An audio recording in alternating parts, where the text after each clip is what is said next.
माँ आदि शक्ति नव दुर्गा के 9 रूपों की महिमा बड़ी ही न्यारी है। अब तक हमने माता के प्रथम रूप शैलपुत्री, दूसरे रूप ब्रह्मचारिणी, तीसरे रूप चंद्रघंटा, चौथे रूप कुष्मांडा, पांचवे रूप स्कंद माता, छठे रूप कात्यायनी और सातवें रूप कालरात्रि तथा आठवें रूप महागौरी शक्ति के बारे में चर्चा की। आज हम माता की 9वीं शक्ति सिद्धिदात्री माता के बारे में विस्तार से जानेंगे। माँ दुर्गा जी की 9वीं शक्ति को सिद्धिदात्री माता के रूप में पूजा जाता है। माँ नव दुर्गा का ये नाम सिद्धिदात्री का अर्थ है सर्व सिद्धि देने वाली। नवरात्रि के अंतिम दिन देवी सिद्धिदात्री की पूजा होती है। ये देवी सभी सिद्धियों को प्रदान करने वाली है। पुराणों में यहाँ तक बताया गया है कि भगवान शिव को भी अष्ट सिद्धियाँ इन देवी की पूजा से ही प्राप्त हुई थी। सिद्धिदात्री माता के कारण ही अर्धनारीश्वर का जन्म हुआ। इनका वाहन सिंह है। चतुर्भुज देवी के दाएं ओर के ऊपर वाले हाथ में गदा और नीचे वाले हाथ में चक्र रहता है। बाएं और ऊपर वाले हाथ में कमल का पुष्प एवं नीचे वाले हाथ में शंख रहता है। नवमी के दिन इनकी पूजा उपासना कर कन्या पूजन करना चाहिए, जिससे देवी सबसे अधिक प्रसन्न होती है। इनकी पूजा कर हलवा, चना, पूरी, खीर आदि का भोग लगाएं। जो जातक नवमी के दिन माँ सिद्धिदात्री की पूजा अर्चना करते हैं, उनके जीवन से केतु का दोष हट जाता है। माता का शुभ आशीष प्राप्त करने उनकी कथा जरूर सुनना और पढ़ना चाहिए। तो आइए हम आपको माँ सिद्धिदात्री शक्ति की कथा सुनाते हैं, जो इस प्रकार है।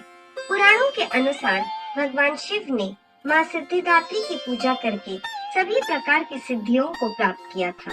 उनका आधा शरीर स्त्री का हो गया था, इसलिए भगवान शिव को अर्धनारीश्वर के नाम से भी जाना जाता है।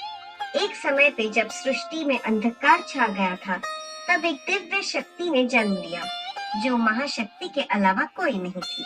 माता के पास अणिमा, महिमा, प्राप्ति, प्राकम्य, गरिमा, लघिमा, इशित्व और वशित्व 8 प्रकार की सिद्धियां हैं। माता का ये स्वरूप सभी दिव्य आकांक्षाओं को पूर्ण करने वाला है। देवी शक्ति ने ब्रह्मा, विष्णु और महादेव की त्रिमूर्ति को जन्म दिया और तीनों को दुनिया के लिए अपने कर्तव्यों को निभाने के लिए अपनी भूमिकाओं को समझने की सलाह दी।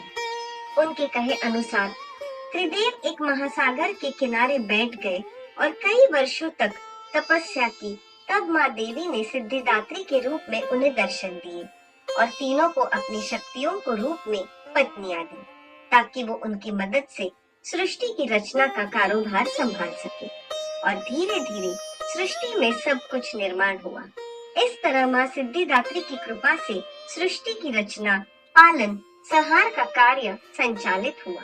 अतः सारे विश्व के लिए ऐसी कल्याणकारी फलदायिनी माँ महागौरी शक्ति को प्रसन्न करने व उनकी असीम कृपा प्राप्त करने के लिए उनके पूजन मंत्र से उनकी पूजा अर्चना करें, जो इस प्रकार है। सिद्ध गंधर्व यक्षा धैर्य सुरेर मरेरपि सेव्यामान सदा भूयात् सिद्धिदा सिद्धिदायिनी। ओम नमो सिद्धिदात्री नमः।